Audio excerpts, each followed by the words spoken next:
by at the Irwin home, Jim Spellman. Jim, tell me the latest. Well, I've just finished speaking for the first time with the husband of the next door neighbor. This is the woman that Deborah Bradley spent the evening drinking with. Now, we know that Jeremy Irwin was out of the house. We now know that this gentleman, the husband of the next door neighbor, was also gone. They began a trial separation that very day, Nancy. He left the house at 5 o'clock, not sure even where he was going to spend the night, ended up crashing on a friend's sofa. So that puts two people that normally are in those pair of houses away from those houses the night baby Lisa disappeared, Nancy. Okay, hold on, Jim Spellman. You're telling me the neighbor leaves his home that night that baby Lisa goes missing, so he's not in the home. Is that the same home Daddy goes and bangs on the door when he finds out the baby's gone? That's right, Nancy. Why did he go over there, Jim Spellman? I mean, why would he think that his baby is next? Is it directly next door?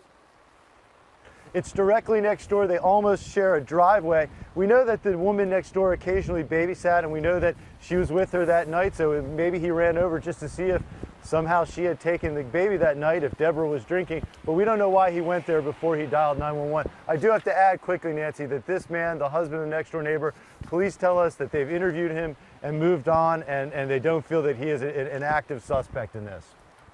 You know, Jim Spellman, frankly, I don't know what to believe right now, because I'm also learning, you know, we focused briefly on a neighborhood handyman that apparently lives in some type of a commune. We thought he was homeless, but he apparently lives with a group of people in a home.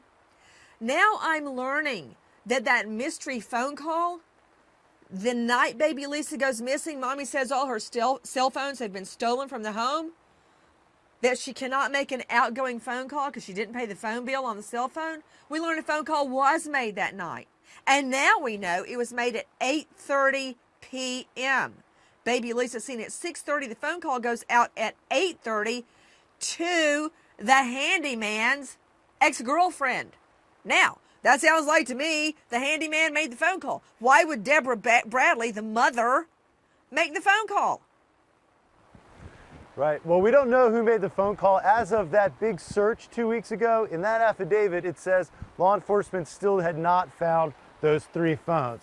But it certainly places that handyman into this investigation. I mean, we don't know that he had anything to do with anything, but he is part of that investigation because of that phone call to Megan Wright. Well, you darn right he is, Jim Spellman, because these cell phones apparently, reportedly, stolen from the home at the same time the baby's kidnapped, but then that phone is used to call that guy's girlfriend at 8:30 that night. All right, so does that mean that all of this went down before 8:30, between 6:30 and 8:30 that night?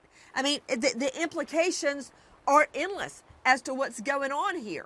So I don't, and now I learn that the handyman has been taken into federal custody, or taken into custody on a federal burglary unrelated to this.